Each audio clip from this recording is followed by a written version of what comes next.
Good morning, everyone. Welcome to Rising. Saagar, what are we doing today? Well, we've got Harold Schaitberger he's the general president of the International Association of Firefighters.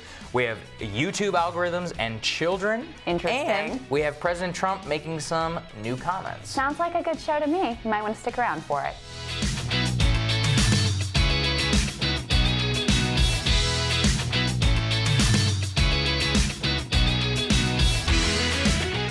So there is a whole lot going on today. Saagar, what are you looking at? I'm taking a look at the CIA, which is currently under scrutiny by the U.S. Attorney John Durham, who was appointed by the Attorney General Bill Barr in order to look at the origins of the Russia investigation against President Trump. This really is a true tables have turned moment. For so long, these bureaucrats have sat and have watched Special Counsel Robert Mueller review so much of the evidence and all of the analysis that they generated in the lead up to the 2016 campaign. That ultimately delivered a conclusion that there was no collusion. He left the decision on obstruction up to the Attorney General, who decided that there was no obstruction.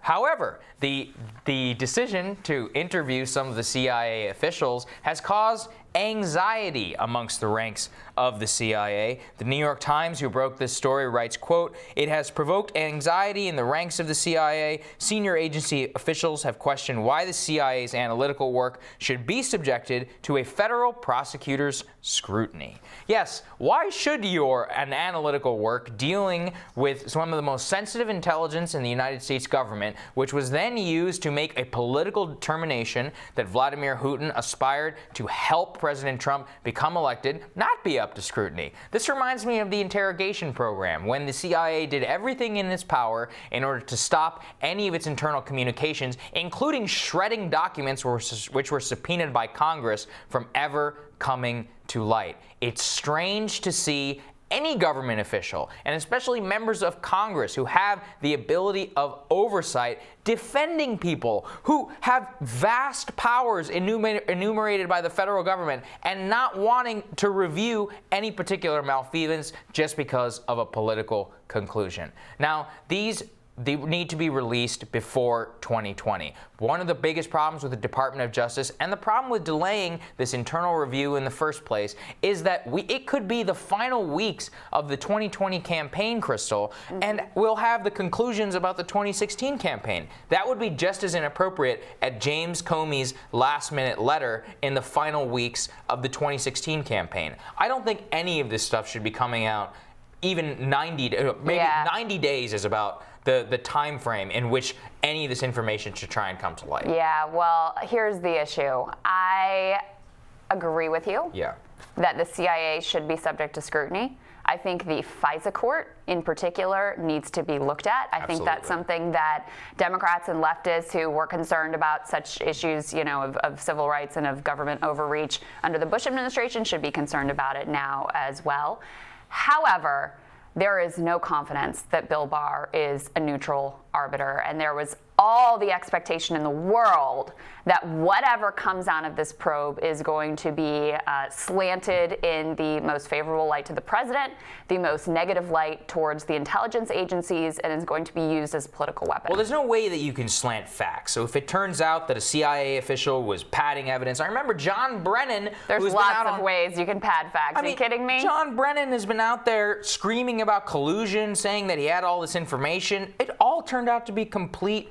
It's just not true. And so I want to hear about what people were telling John Brennan. I want to hear about the underlying conclusions based on which he acted like a bombastic fool over the last 2 years. I also want to know those things too. I just have no confidence this is going to be done in a non-political way. We all should mention that the president has just made some pretty remarkable comments, basically saying he got asked by George Stephanopoulos if a foreigner approached him with information again, would he call the FBI? And he's like, no. Well, he said he would, but he would also take a look at it. He'd take a look at it, and that he didn't think it was really necessary to call the FBI. I mean, that's what is really troubling, is that now this idea of getting foreign help has become normalized. And look, this can cut both ways, right? We were talking about this. What if China intervenes on behalf of Biden? Like, that's not a crazy thought. They certainly have the capability, right? If you're China and you're looking at Biden, who's said some very favorable things about the country and sort of, has a dovish approach, versus Trump, who's been very aggressive. progressive, who do you want in the White House? So, this is playing with fire. Yeah, absolutely.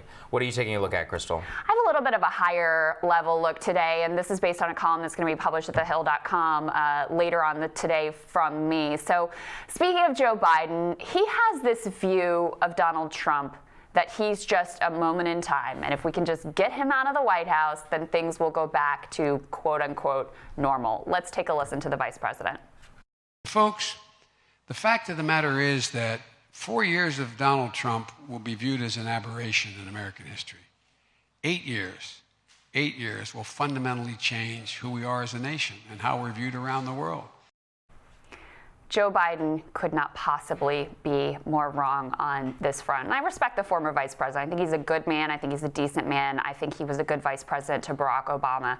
But this misunderstanding of the moment is an absolutely terminal, fundamental flaw, because the truth is Donald Trump is just the beginning of the radicalization of the Republican Party. And the reason for that is that all the underlying trends that brought Trump to power are only going to increase, are only going to exacerbate this desire for a strongman leader, this tendency towards reactionary on the right. So think about migration, right?